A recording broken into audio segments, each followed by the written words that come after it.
the new album, Girls Night Out, you work with the next generation of female R&B stars, which I love that. Was this on purpose? Yes, it was on purpose. Yeah, I like it. Did you just like love what you were hearing, like things you were hearing, and you're like, let's just work with that person, see what happens? To be honest, it wasn't completely my idea. It was after I did Versus, my partner on the album, Rika, she actually came up with the idea that I should work with these younger artists, kind of like Exhale. Yeah. But the difference was we collaborated together. So instead of me writing everything, we wrote everything together. And we had one day to do it for each. And so every song that we did, we wrote and we recorded it that same day. And so it was kind of like, whatever happened, happened. Yeah, absolutely. Well, great. One of the groups you wrote a lot for over the years was Boys II Men, which I love. This was my first record I ever bought, Motown Philly. It was my first CD I ever. People are like, "What's a CD?" The younger generation, but whatever. I'm older. I love this album. And do you remember the first time that you met them? I met them first time when I did the song with them, End of the Road. Just a little song no one knows. Yeah.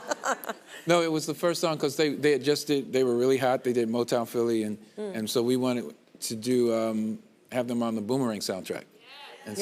And so that was like that's the song I wrote, where I was trying to figure out what kind of song to write for them because, you know, they weren't doing that kind of song exactly yet, but they were from Philly and they were, and they said Philly Motown, so I wanted to give that old school kind of feel. Yeah. And I love that you brought it back to guitar, like the acoustic thing. Well, that's actually, that ended up being later because we went on the End of the Road, we ended up doing that, but we ended up doing another song called Water Runs Dry. That's what I mean. That's what I mean. Water Runs Dry. I thought that's where you're going. Yeah, yeah. Yeah. Because I love how it starts out. So that went back, you know, to that 6th grade kid again.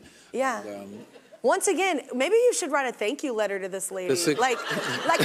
Maybe we all should right now. Just get out our Pilot G2 pen and go to town. Like I'm just saying, like, that woman helped us out tremendously with our own relationships via your music. It's funny because years later, I ended up, you know, tracking her down.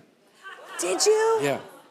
Because I wanted to talk to her and see if I remembered everything the same. Yeah. You know, and it was pretty close. And what did she say? Yeah, no, I wasn't into it? Like, what? Like, yeah, no, just a real quick recap. I didn't want you. Like, what did that conversation go like? She said that she didn't, she ultimately said, you know, I spend most of my life always thinking about people that hurt me. I never thought about the people that I may have hurt along the way. She was sorry for Write that song, sir. Exactly. That's a great lyric. It was a great lyric. And I said to her, don't apologize. It's because of you, you launched the kid that wrote 1,000 songs. Yeah. You know, with 80 Grammy nominations. Like, it's crazy, yeah.